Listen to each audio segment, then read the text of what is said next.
Good evening. I haven't had a coffee all day. When I woke up this morning, I was really tired. So this is my first coffee.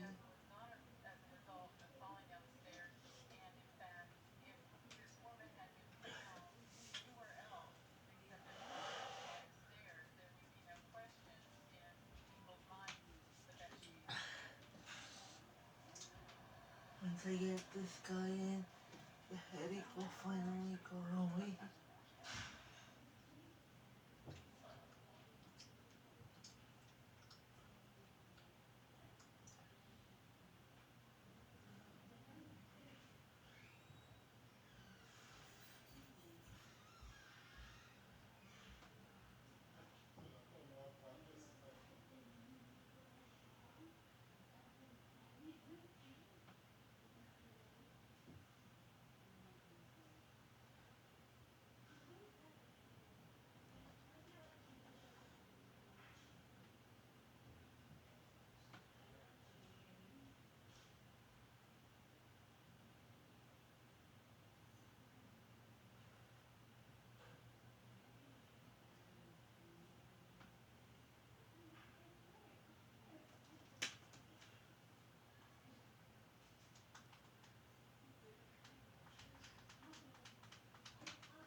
first of all, how the Frank family fled from persecution because they were Jewish.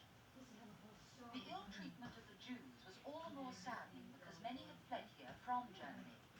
Amongst them was a businessman called Otto Frank. He brought with him his wife and two teenage daughters, Margot and Anne, and got a job in a small factory on one of the quieter canals. For a while, he thought his family was safe. But when war began and the Germans overran Holland, he knew it was only time before they would all be taken away to the concentration camps. Their only chance was to hide, and Mr. Frank knew of an excellent hiding place. He told his wife and the girls to pack a few things. It wasn't safe to be seen in the streets with a suitcase, so they all wore as many clothes as possible. Anne packed her books and her curlers into her school satchel to avoid suspicion. Then they made their way here to Mr. Frank's office, where he told them to climb the steep staircase to the top floor. Margot and Anne had no idea where they were going or why.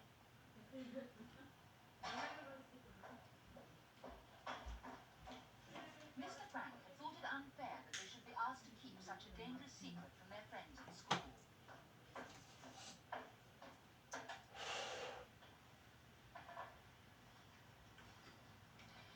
He led them in here into what seemed to be a tiny box room. Then he took hold of this bookcase, which was full of files,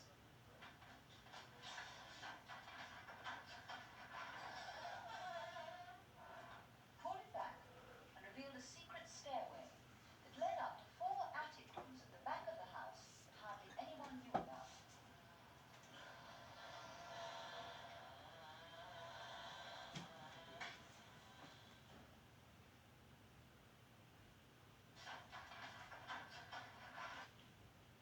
Their friends at school.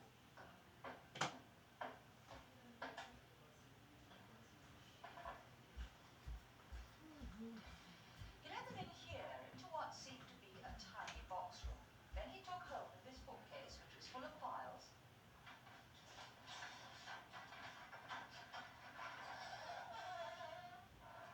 pulled it back, and revealed a secret stairway that led up to four attic rooms at the back of the house that hardly anyone knew about.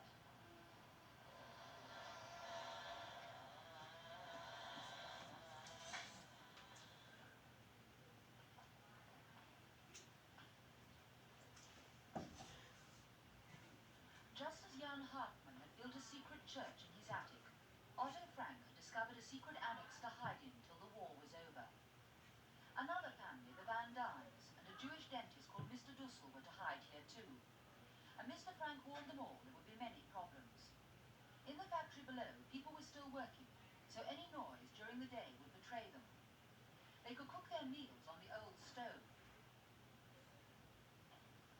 but they could only use the lavatory in the evenings, when there was no one downstairs to hear the sound of it flushing. Anne was horrified. She was a lively girl who liked to make plenty of noise. Only a few weeks before, it had been her 13th birthday. It had been a party, and she and her friends had gone to see the film The Wonder Dog, Rin Tin Tin. There'd been lots of presents too, flowers and chocolates and books. Now Anne realized that there'd be no more parties, no cinema, no flowers or chocolates for a long time. All she had left were her books. Her favorite book was one like this. It was full of blank pages and had been a present from her parents. The idea was to use it as a diary, and Anne was thrilled. She began it straight away and wrote, "No one will be interested in the unbosomings of a 13-year-old schoolgirl, but I want to write." And she did, keeping her diary faithfully for the next 2 years. What she wrote in it was so moving that a film was made about it called The Diary of Anne Frank. This is Anne's bedroom today. She had to share it with Mr. Dussel, the dentist, but she was determined that it was really her room.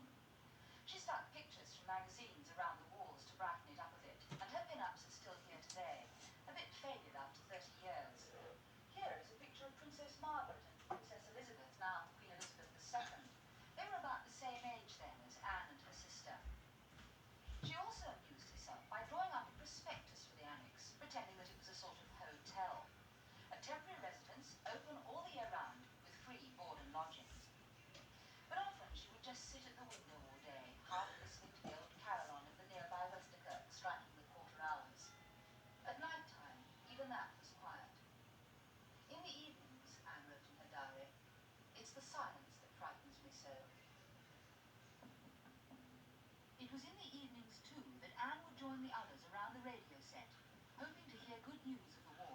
BBC Overseas Service. A few hours ago, watchers on Britain's southeast coast saw large formations of Allied aircraft pass overhead, heading for France. Formations of fighters went out first. Then on June the 6th, 1944, D-Day, the British and American armies landed in Normandy. For the first time, it looked as though the Germans might be driven out of Holland. Anne pinned this old school map on the wall and began to mark the line of the Allied advance. On July the 21st, she wrote in her diary, "Now I am getting really hopeful. Now things are going well at last. Yes, really, they're going very well." But 2 weeks later, Anne heard the sound she had always dreaded. It was the German police patrol.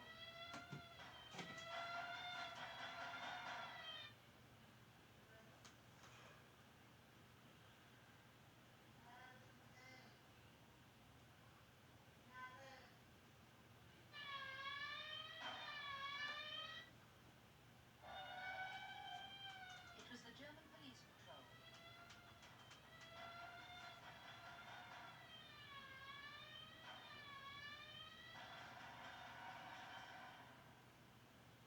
Anne was escorted downstairs with the others, hustled into the van, and taken to the station. There they were all put on a train for Germany. Tragically, it was the very last convoy of Jews to leave Amsterdam before it was liberated by the Allied troops. Only Mr. Frank survived the concentration camp. Anne died in March 1945, only 2 months before peace was achieved.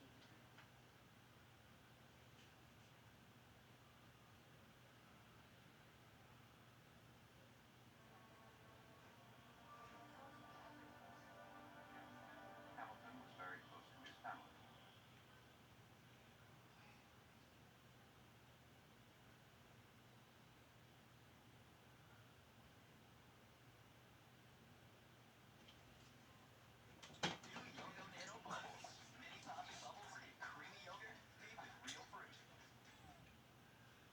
Towers Realty Group shares your dream of finding the perfect home.